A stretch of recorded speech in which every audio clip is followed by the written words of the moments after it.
Chapter 1. From Corsica to Commander, a Rapid Ascent. Napoleon Bonaparte's life began far from the gilded halls of Paris or the greatest capitals of Europe, where his influence would one day be felt. Born Napoleone di Bonaparte on August 15, 1769, in Ajaccio, a modest coastal town on the island of Corsica, his arrival coincided with one of the most turbulent transitions in the island's history. Only a year before his birth, Genoa had sold Corsica to France, ending decades of independence under the charismatic leadership of Pasquale Paoli, a man whom many Corsicans saw as their national father. Thus, Napoleon was born into an environment where resentment against French rule simmered alongside the pragmatic need to adapt to the new political reality.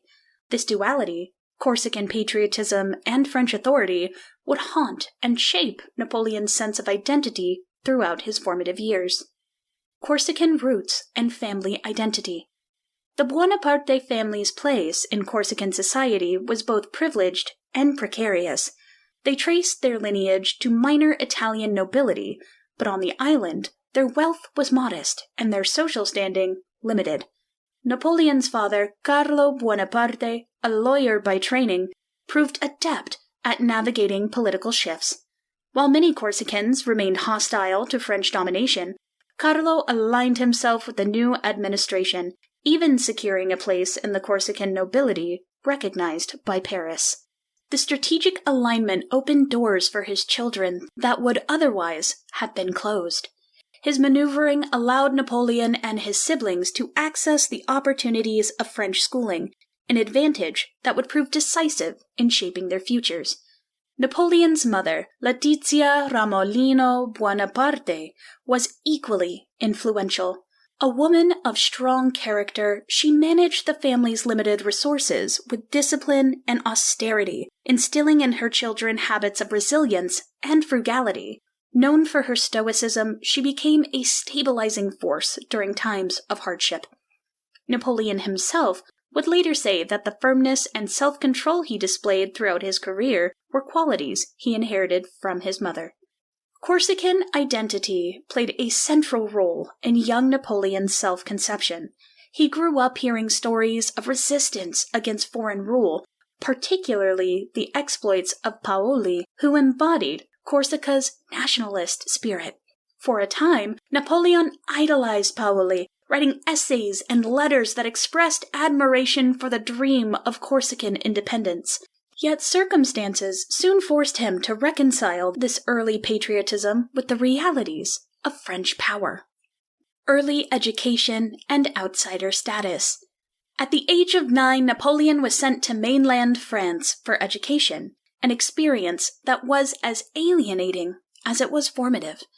Enrolled at the military academy of Brienne-le-Château in 1779, he encountered a world very different from Corsica.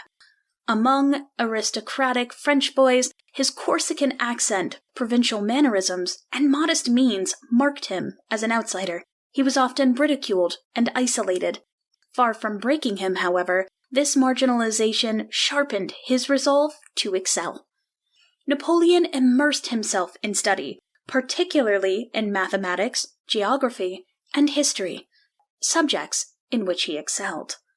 Mathematics steered him toward artillery, a branch of the military that valued intellect, precision, and calculation over birth or social standing.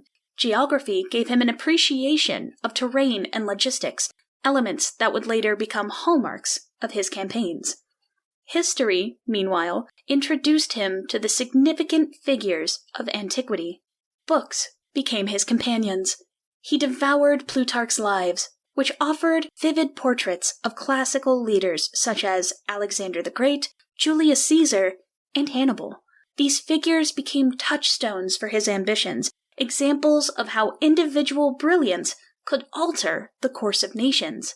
He also read Rousseau, whose social contract theories and ideas about civic virtue resonated with the revolutionary atmosphere that was beginning to stir in France. To keep listening to this audiobook, I've left you a link in the description so you can do it. at no cost thanks to Audible's 30-day free trial.